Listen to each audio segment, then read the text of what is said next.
Mga katrops, welcome back ulit kayo sa aking channel Sports React PH at ngayon na ay pag-uusapan natin ang tunay na rason bakit nagsusunod-sunod na ang pagkatalo ng Phoenix Suns.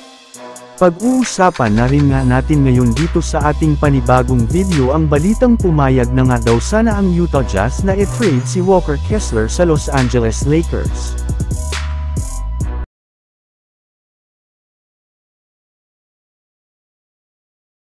Pagkatapos nga mga katrops, na maging epektibo ang ginawang adjustment ng Phoenix Suns noong nakaraang araw sa pagpapalaro nila kina Bradley Beal at Joseph Nurkic ng off the bench, ay marami na nga ang umasa na makakabawi na sila sa kanilang mga susunod na laro at makakabalik na silang muli sa itaas ng standings.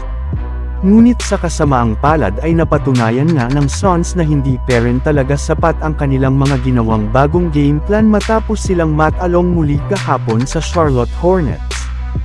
Kahit man nga ang Hornets ang isa sa mga pinakamahinang team ngayong season ay hirap pa rin talaga ang Suns na manalo na nangangahulugan na mukhang wala na talaga silang pag-asa pa na magkampiyon ngayong taon gamit ang kanilang kasalukuyang lineup.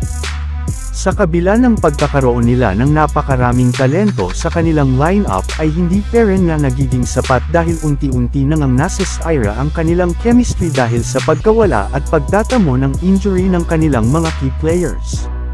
Ika nga'y, nagpapalit-palitan lamang nga sila kung sino ang mawawala sa kanilang lineup hanggang sa tuluyan ng nasira ang chemistry ng kanilang buong kupunan.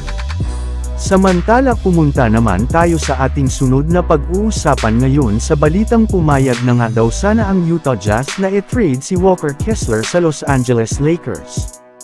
Unti-unti na nga mga katrops, na napapansin ng Los Angeles Lakers ang kakulangan nila ngayon ng big man sa kanilang frontcourt matapos sila na ma-out-rebound sa kanilang last two game ng Houston Rockets at Dallas Mavericks. Kaya hindi na nga nakakagulat bakit willing na si Rob Pelinka na ibigay sa Utah Jazz ang isa sa kanilang mga future first round pick upang makuha lamang ang kanilang target center na si Walker Kessler. Sadyang medyo may kunti aberya lamang ang nangyayari ngayon sa pagitan nilang dalawa ng front office ng Jazz. Base nga sa ibinulgar ng isang insider, mismong Jazz na nga ang papayag lamang sila na i-trade si Kessler sa Lakers kapalit ni Dalton Neck isang future first round pick at multiple second round pick.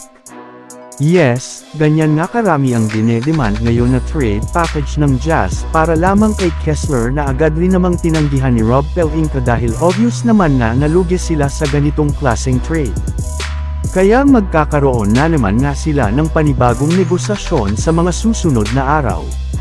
So yun lang nga mga katrops ang handog ko sa inyong storya ngayong araw. Sana nag-enjoy kayo. Please like and subscribe my YouTube channel Sports React PH para sa iba pang storya at update patungkol sa NBA. Kita-kits muli sa ating susunod na video.